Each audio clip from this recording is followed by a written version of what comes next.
voice, guys. Sorry. Today, what we are going to talk about, I actually wrote it down so I'm not sitting here looking crazy. Today, we're going to talk about the cost inside of the plant room, how much I spent on what, where I got it from, and so forth. Of course, if you have any questions or anything, put them down there at the bottom. But I guess just enjoy the conversation.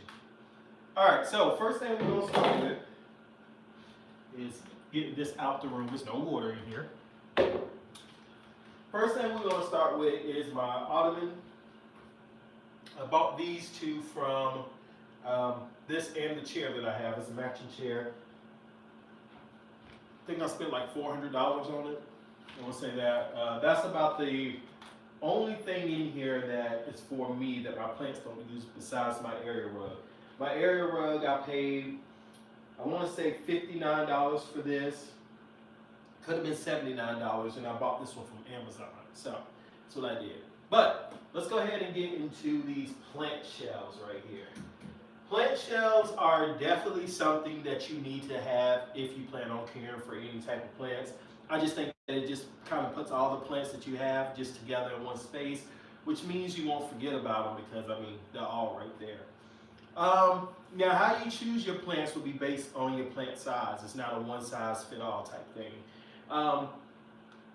My shelves, I'm a little bit frustrated that my plants are starting to outgrow my shelves. Now, if I would have bought these shelves when there was baby plants, they would have been fine. I probably could have kept them in here for like 2 going on 3 years. But now on average, if I buy a plant, especially if it's already at a 6-inch, I can barely get longer than about 6 months to a year on it, and then it's done. Some things to be mindful of when you are purchasing your plant shelves that I didn't pay attention to at the beginning. You definitely want to get you some shelves that have grow lights already built into them. I know that they're not the best brand of grow lights that usually come with your shelves. However, they are pretty, I forgot to put my phone on Do Not Disturb. If I don't do this, guys, my phone will just completely go off. I'm sorry. They're not the best type of grow lights that come with the plant shelves. However, they do at least offer some type of light support if you don't have grow lights or have your plants directly in front of a window. Excuse me. Shelves, prices, and so forth. Shelf prices can go from $59. This is what I'm just going off of Amazon, okay? I know you can do your shop around, go to your thrift stores, and you can also find them. I'm just going straight off of Amazon. If you was to go straight off of Amazon, then you're looking at an average of $49 to $69 for some decent shelves. Now, the shelves like I have, which I'll bring them closer so that way you can see, shelves like this right here, and the shelves like this one, which is a little bit bigger. We'll bring this over here so you can see. Size-wise, that one. Can you all see it? Okay, a shelf like that's about that size right there, you're gonna pay about $159 for a shelf like that. Again, you would get that off of Amazon. Yeah. So, in here, I have about 3 different type of shelves. Yep, I have a shelf back here, these 2. And then I also have 2 additional shelves. I have one that I bought from TJ Maxx for $79, and another one I bought from there for like $100. Ideally speaking, I think that if you don't have a lot of plants, I don't see the need to get a plant shelf. And if you can get something like an entertainment center, something that's completely flat at top, I feel like you can still get more plants out of it, especially if you can put it by the window than you would a shelf. The shelf, plants can outgrow the shelves pretty fast. So after you're done with the plant, after it grows the shelf, what do you do with the shelf? Versus if you had something like a flat entertainment center or something that the plant can just grow on. As it just gets bigger, there's really nothing much you have to do. You maybe have to move a couple of plants from around it, but other than that, you can still use it. So at some point in time, these shelves will be completely useless to me as I won't have baby plants. But I believe I'm always going to keep cuttings around, so maybe one shelf would be good. Let's see here. Grow lights. Okay, so I have 1, 2, 3, 4, and 5. Let me show you. See right here, and the other one is right here. Okay, and then I have one all the way back there, so 6. Those grow lights, Amazon. Um, they. Uh-oh. I'm glad I caught myself. There are more expensive grow lights that you can buy that's out here, guys. But this is the thing, I just buy what gets the job done. Now, I have been looking into getting some additional grow lights, and I may go to like a different brand just to kind of see is this one light really worth it and just start off with one. If it gives good results, I'll tell you about it. But as of right now, as long as the plants are doing pretty healthy, as long as I have additional lighting as what's in this room, I feel like the plants are fine. All of my plants in here are bright indirect light. Now, the more light you give to them, the better they grow, but they all will do perfectly fine if I didn't have the grow light in here. However, since I do have grow lights in here, they do exceptionally better, if that makes sense. And the last most important thing that I have, which I can show you, it's a little junky, so don't judge, is gonna be over here, the shelf, okay? Depending on how many plants you have or don't have, you definitely want to have your shelf to be able to keep all your plant supplies together. Plant supplies, they add up, and if you don't have a place to be able to put them at, they will end up all over your room and all over the house, for that matter. So have you a decent size rack. Now, my rack is a 5-tier rack, and I took one of them off because I just needed the space for the height and so forth. But you can get those starting anywhere between $29 and on up. They can get up to $99. Now, just depending on if you go with like a 2-tier or 3-tier, 4-tier, so forth. That's completely up to you. You decide that. But I would say that those things are definitely something that you kind of want to have if you are going to be taking care of a lot of house plants. So your plant racks, you can use your entertainment center, or basically anything to put plants on to allow them to sit up higher and lower, because the display just becomes better. And we talked about the grow lights. We did talk about a chair that I have in here, but that's just for me. And yeah, that's pretty much excuse me, that's pretty much it on that. Now, I will say this. Start with one brand of pest prevention. I know we fast forward on that. Because what I want you to do, especially if you're just starting off, I want you to go ahead and get used to introducing plant products to your room that's going to be able to help your plant thrive. Just regular water on your plant is not going to give you the plant that you're imagining that you're going to have. Now, if you just want a plant just to say you have a plant and it's just alive over there by the corner, you can easily go and get a pothos and it will pretty much grow, and it make it looks like you are kind of sort of caring for a plant even after a year of really no care other than just give it some water and some basic light, okay? But we're talking about how do you make that plant actually thrive? How do you make that plant actually grow? Maybe you want to take that plant, cut it, and allow it to grow up on a plank so it can fin straight. Like, it's just all of that. And if you decide that that's the route you want to go, then you definitely need to have something for pests in case it happens. Now, you can be divided on this. You can go the natural route or you can go the chemical route. That's completely up to you. That's your collection and whatever you feel comfortable with. I would use an organic spray and I would use a chemical spray. I am first all organic. Reason why is because I've noticed that the more chemicals that I use with plants, that the second time if an outbreak comes, the pests just seem to really be hard to get to, because I don't know if they're just immune to it.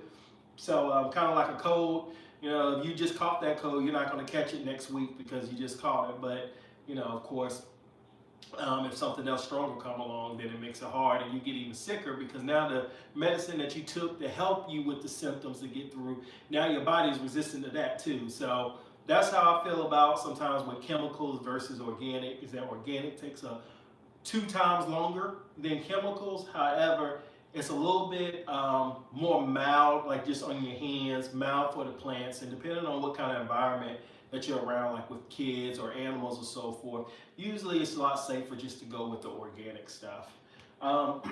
Price-wise, organic and chemicals kind of like run together.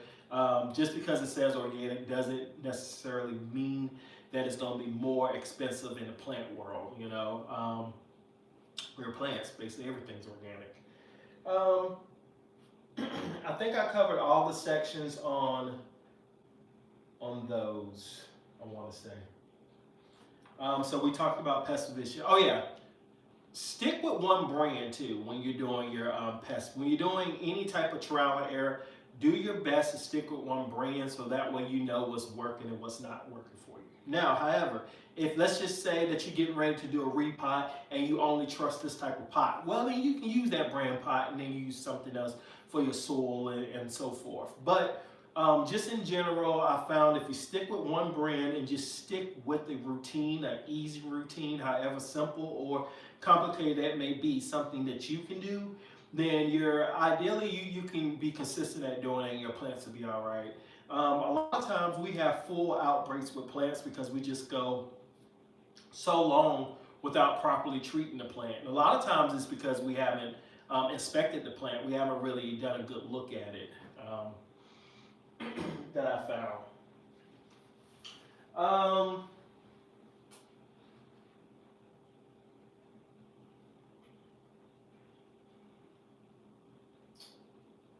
It's not much really going on here in the room. I don't need to do any repots. I don't need to do any pole extensions. This is one of these rare moments that I do need to actively just be eyeing the plants. I have been realizing. Hey, how you going, Geki Gin 24? I'm pretty sure I tore it up, but how you doing today? I've already added, pretty much all the moss poles and so forth. The only thing that I've been doing is just actively treating my plants. I just noticed I did have a pest going around and plants were just looking a little bit funky around here. So the best time that I do this, and I can show you these over here, like my Monstera Tycon. When I have to effectively spray this plant, the first thing I'm going to do is spray the top part, and then I'm going to spray the bottom of the leaves. And I also want to make sure I do that without any type of grow lights. If I spray this plant and then I put it in with grow lights, the grow lights are going to basically burn the chemicals on the top of the plant or whatever spray you have going on, because it's the moisture mixing in with the leaf as well. And when that moisture just comes in, it usually just creates some type of brown spots or something funky with the plant. You start getting like a little gooey green center and so forth. I don't know scientifically speaking what that's exactly called, but I do know this. Don't spray chemicals and just don't in general put anything misting and stuff on your plants when you have grow lights on facing it. Do it when the grow lights are off.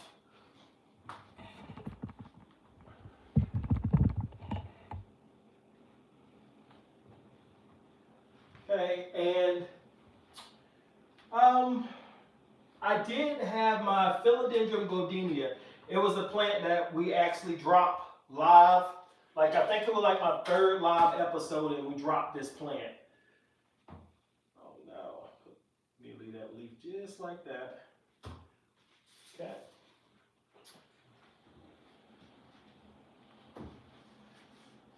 This one right here.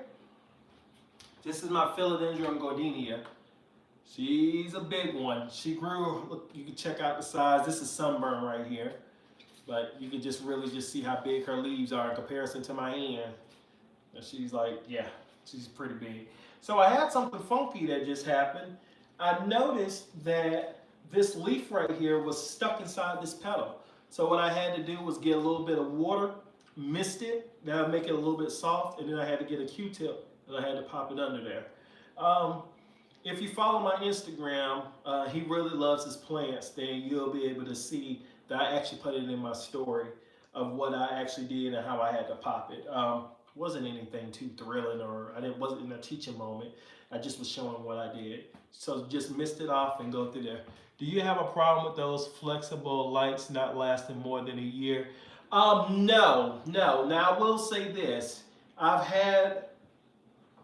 I've had two of these lights for about 2 years, but I have had to replace my other plants. Usually, I'll get a guaranteed year, but somewhere in between, I either start hearing like a little sound, or that's most of the time I start hearing the sound. Two of the times I heard a sound. And the third time, I don't know what happened. I tripped over the cord, dropped the light, and when I kept hitting the on button, it wouldn't come on. But yeah.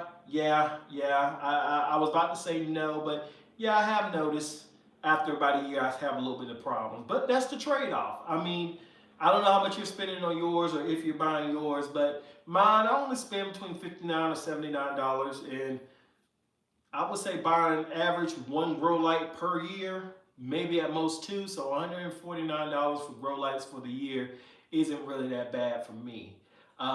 And also, they do great for a light bill. These lights run for 8 hours, and my energy bill was like the absolute lowest it's ever been, which is causing me to question some things. But I guess they're gonna make it up for my heat.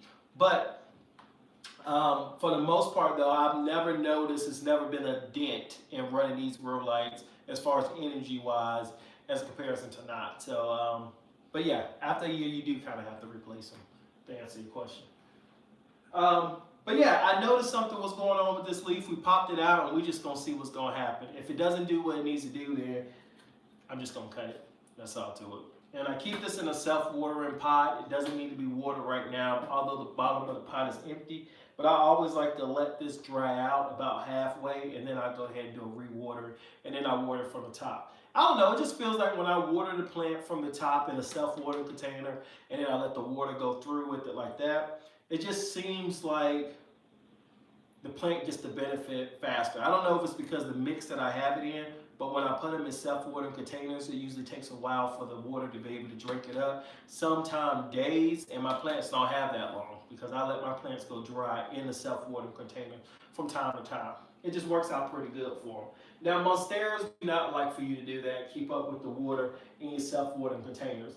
But a part that nobody talks about with self-watering containers is that soil down at the bottom sometimes, it will clog up. And if you don't pay attention to it, and if you're not actively cleaning it, when it starts to get clogged up, your plants aren't going to get the right water that it needs. So you can fill your pot and it has water in it, but if you never take your finger and stick it in the soil to find out, your plants can be completely dry. So,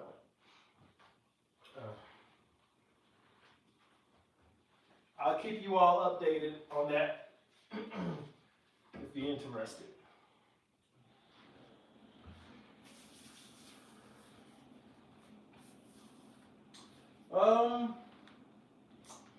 That's pretty much it, guys. If y'all have some questions or something, to throw it on there. I can sit down and give you all my day. Oh, feels good to sit down. Well, let's see. The only thing that I have to do here is really sweep. I've been sweeping in this room for the past like 3 days. I just really haven't felt like doing too much. I do want to go to the nursery today though. I don't know if I'm gonna get enough time to be able to go, and I don't know truthfully if I need to be going. Let me pull y'all in a little bit closer.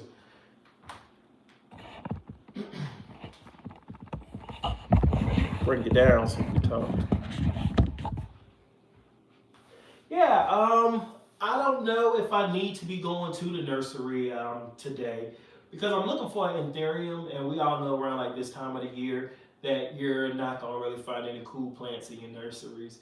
I could find some plants maybe in a big box if I go there, like Home Depot, Lowe's, but I don't really need to just be picking up any stragglers or strangers. I know I want an anthurium, I know that, and I really want to get it from one of my local nurseries, and we're just gonna see how that goes.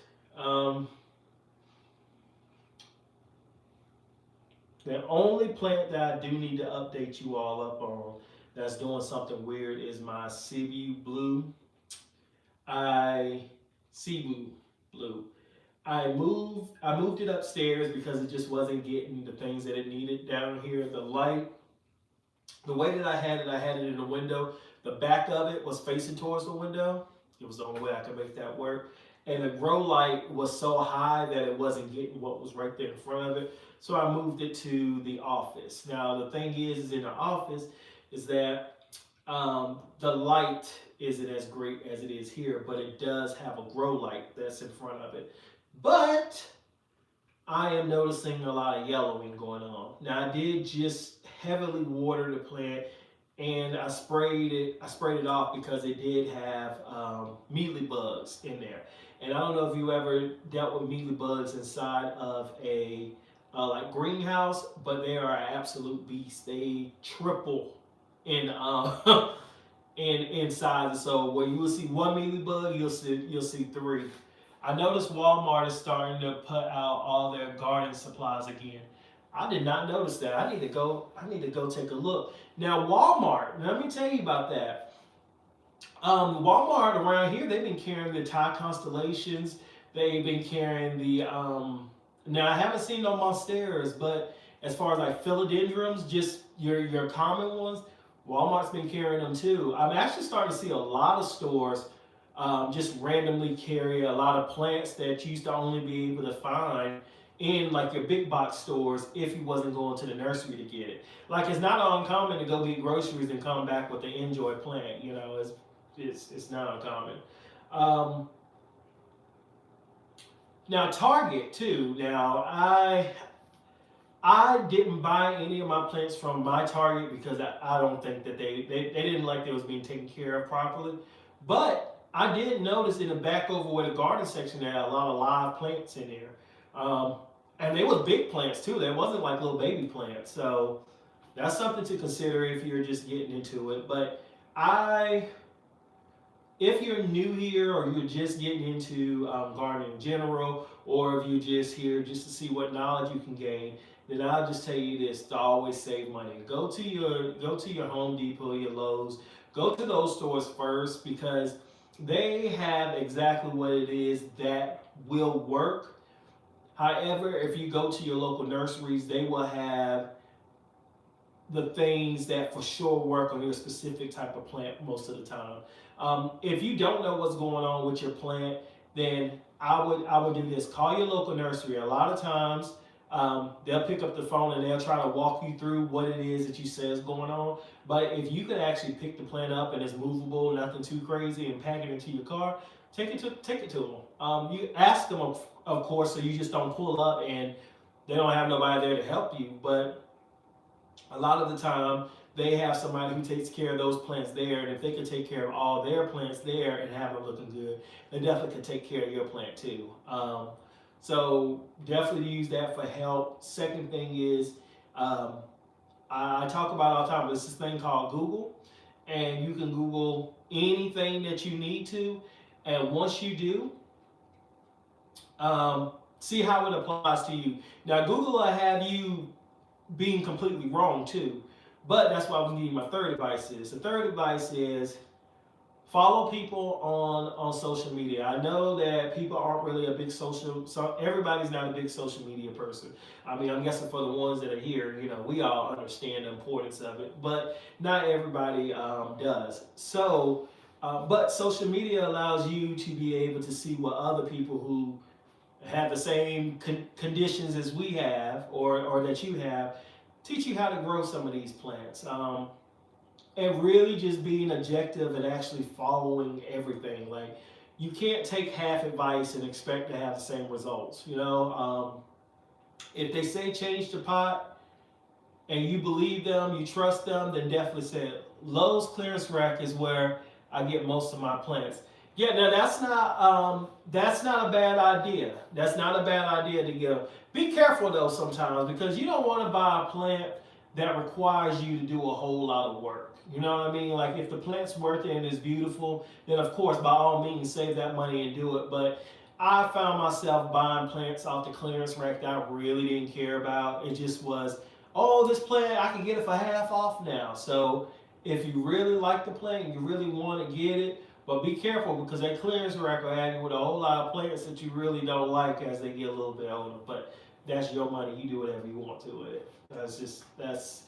That's something I experienced. I'm buying everything off the clearance rack. Half of it died that I bought off the clearance rack, because I'm telling you, when When our stores around here, when they go on clearance, good gracious, they need to be free. They need to give them away because they basically drown them. Just about every single plant that ever goes on clearance, it's an overwatering issue. It's never like the plant's just drying and you can just tell it needs some water, but they don't have enough sense to know that. So you done caught it. You know, I guess it all depends on what day you go in there too. But you go in there with somebody who knows nothing about houseplants and you just see them just standing over there just watering the plant. I'm like, my goodness, like they are good. Sometimes I go over and just have a conversation if I catch them doing something like that. I randomly, I didn't know they drunk all that water. My plants would love to be here because they definitely don't get this treatment at the house. They just get a little bit, you know, just little things like that. To try to get them to stop from drowning the plants. I am looking forward though to seeing what plants I'm going to catch there. I will say that this year I ran into a lot of pretty plants that I would have to go online to be able to buy, or if I would catch it to my nursery, I was able to walk straight to those stores and find it. So that's a win. Yeah. That's it on that.